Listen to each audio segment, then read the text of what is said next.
All right, guys, I've finally given in. I had a ton of requests for me to do some podcast stuff. So this is officially the Goat Code Podcast 1. And I'm going to start with the most important topic of all, which is what do these guys do to affect this thing?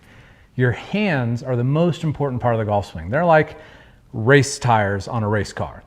Tires win races, as good old Harry said in Days of Thunder. And your hands are what control the golf club. And for so many years, the hands have kind of been poo-pooed out of the golf swing. And it's not that you want to actively use them incorrectly, of course, but you have to learn what they do need to do in order to understand really what you're trying to do in the golf swing, period.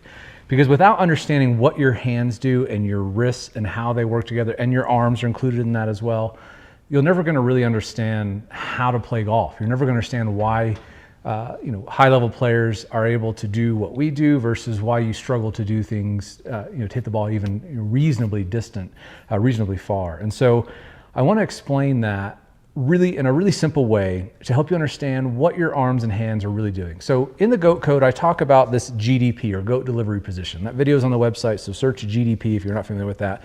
But long story short, your trail elbow pit and palm and wrist face out away from you just before impact, or you're getting into the delivery position. And this lead arm is internally rotated, so the elbow is pointing out away from you, and the back of the hand is opposing the palm of this one. So that it looks like this right before impact.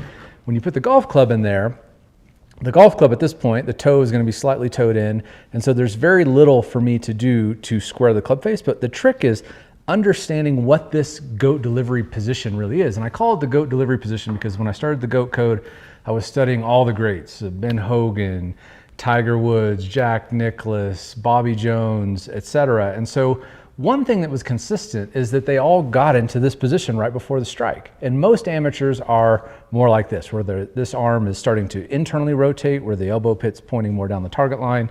That forces this one to externally rotate. And so now as you do this, instead of having all of this leverage in this package set up here, you're starting to look like this. And this is where the old flip and scoop and chicken wing and all of that stuff comes from. The goat delivery position is the most important thing that you have to learn how to get into. Now this is happening insanely fast, so it's not like you're gonna get into some static position. It's not like that. But getting into this will help you start to understand what you need to do throughout the rest of your swing to have this position, because this position is the most powerful position for you to be in, because this arm is cocked and loaded. And another thing I haven't talked a lot about in the goat delivery position, but this trail shoulder needs to be retracted. As soon as it starts to protract, it starts moving forward, the release is beginning. And the whole trick to the golf swing is this. Get this package, this goat delivery position, to release as fast and late as humanly possible. And when you understand that that is the purpose of the golf swing, then everything else starts to make a ton of sense. Nothing else matters outside of this. And this is why you see golfers like Bobby Jones, who took the club way inside, got across the line, super long, but then right down here, boom. Lee Trevino, boom, Tiger, Jack, all of them get into the same goat delivery position. That's why it's so important. Because what it really does is it maintains all of the fascia to be loaded into the last possible second. And that's how I visualize my swing. That's why a guy my size, people always ask me how tall I am. I'm 5'9". I have people literally arguing with me on Instagram. I literally had a guy, a long drive coach, say, "You're taller than 5'9". Why? Why do you argue with that? Like, I don't know how tall I am. I'm almost 50 years old. I know how tall I am. But there's just this constant disillusionment with the game because most golfers don't understand like how somebody my size, and I'm not the only one, Rory's my size, can hit the ball so far. And it's because we take this and maintain it and keep it loaded and keep that fascia tense and stretched till it snaps at the last second. And that is the key. And once you understand how all of this has to snap, then the game becomes fun because you have a near limitless source of power. And you can be an old guy like me and a short guy like me. And I'm not a big, strong, muscular guy, but I swing at 125 miles an hour on average with the driver. And it's because I snap everything right at the last second and it's properly timed. So what I mean by that is once you're in this GDP position, and again, you can't like just fabricate this. Everything else has to work to understand this. But if you don't understand what this is and that you need to achieve this before the strike, then there's no point in press and go or pass and go and collecting $200. You have to understand that everything is setting this up. And so once you're here, What I want to do is get this club head from this side of my arm to that side of my arm as fast as humanly possible. And so what I need is for everything to release at the same time. Now, technically, of course, it's all releasing at different times, but the feeling, and that's what really matters. And that's where a lot of stuff I was doing with the GOAT code shifted from being mechanical, technical thinking, because that shit's kind of worthless, to be honest, to a large degree, unless you're an instructor and you really need to understand how these things work, because you need to understand how to fix them, or you need to understand what's causing problems. As a golfer, as an athlete, you don't need to know all of that stuff. What you need to know is, what does it feel like? Because that's the only thing that you can take with you. It's the only portable thing. You can't take a mirror with you on the course. You can't take your coach with you on the course, but you can take your feelings. And of course, we know that feel and real are often pretty contradictory, right?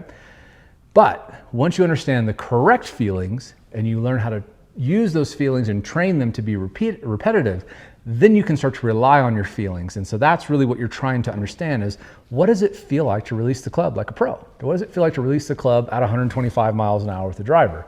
Well, first of all, when I do it, it feels pretty effortless. I feel like most of my power comes from my core, and I include my glutes in the core, but whatever you want to define it. So if you define them separately, that's fine. My core and my right hip. My right hip is snapping. And literally that's the feeling, is I want my right hip to be loading in the backswing. And then there's a little bit of what to me feels like a pause at the top. There's not really a pause, but it feels like that. You can see the club never stops moving. And I'm just waiting on that last bit of stretching, that loading as I coil around that trail leg, to once it starts to shift back the other way, to right at the last second, snap it. And when I snap that hip, I snap my wrist. A lot of times when I'm talking about the supination stuff, people start just doing that by itself. If you don't move your body correctly, this is completely pointless. This is useless.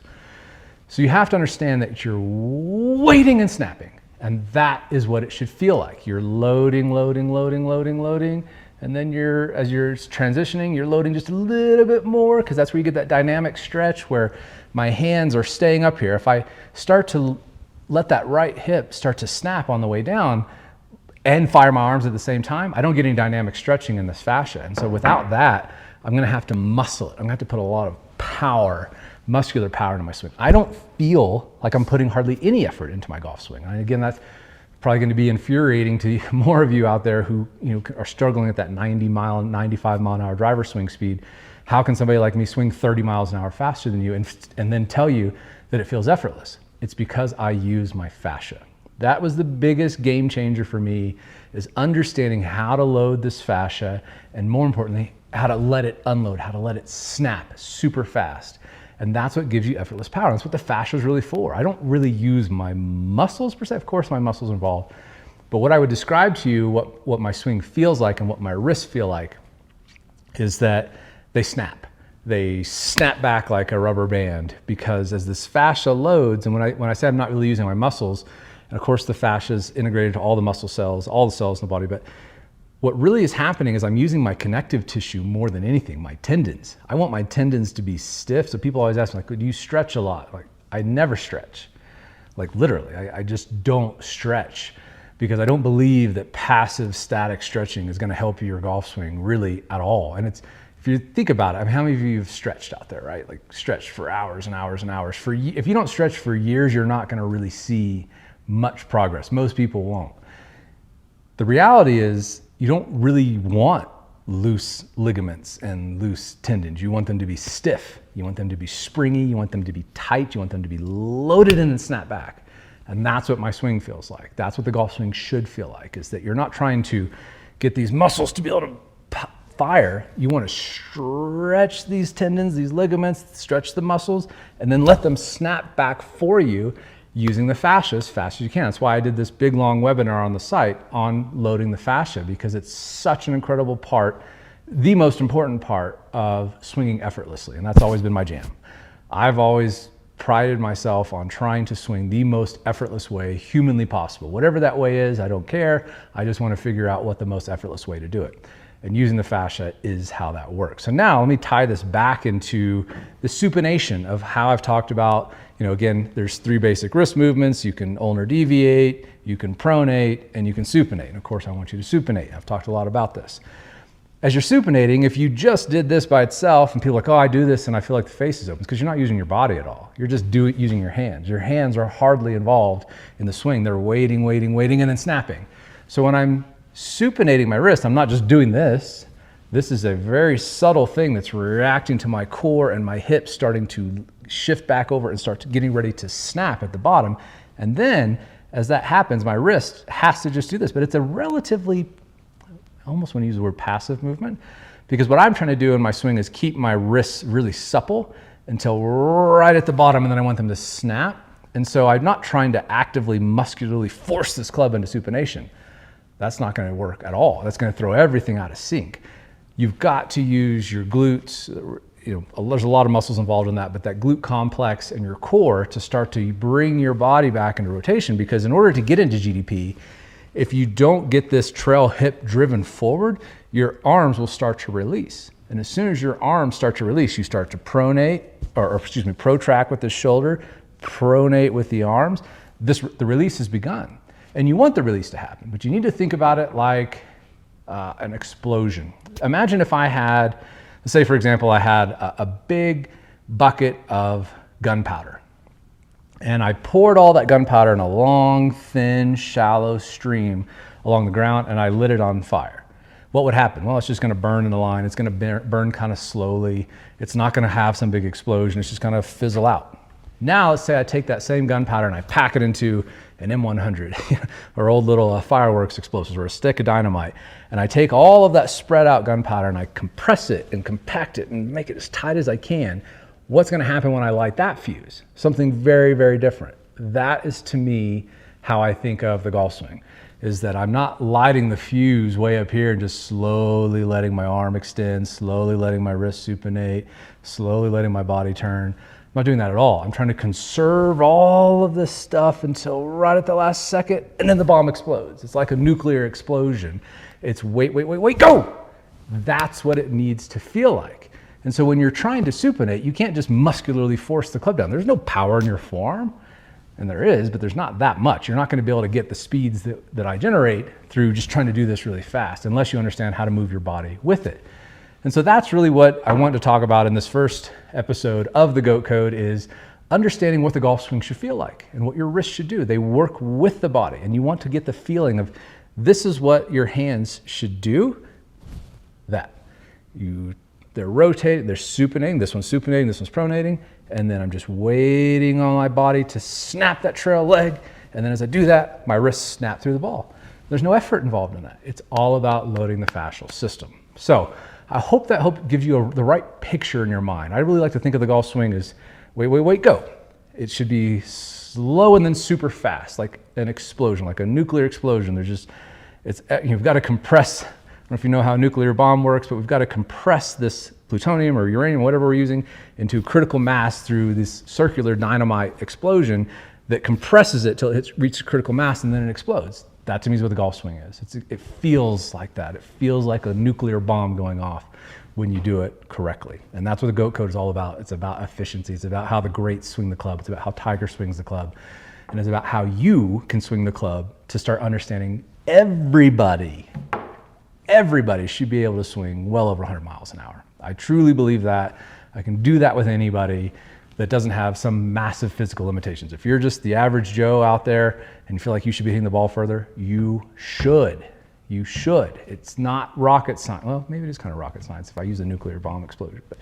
But the idea is just getting the right visual in your mind, is that understanding you're not just supinating with force from your arms. It's not really how it works. It's your body has to drive this power package to get it down here so that it's loaded. All of this, I think of my right shoulder as being cocked and loaded. It's back. My right shoulder is back. It's down. It's connected. So when I drive hard off this trail leg, it's still loaded.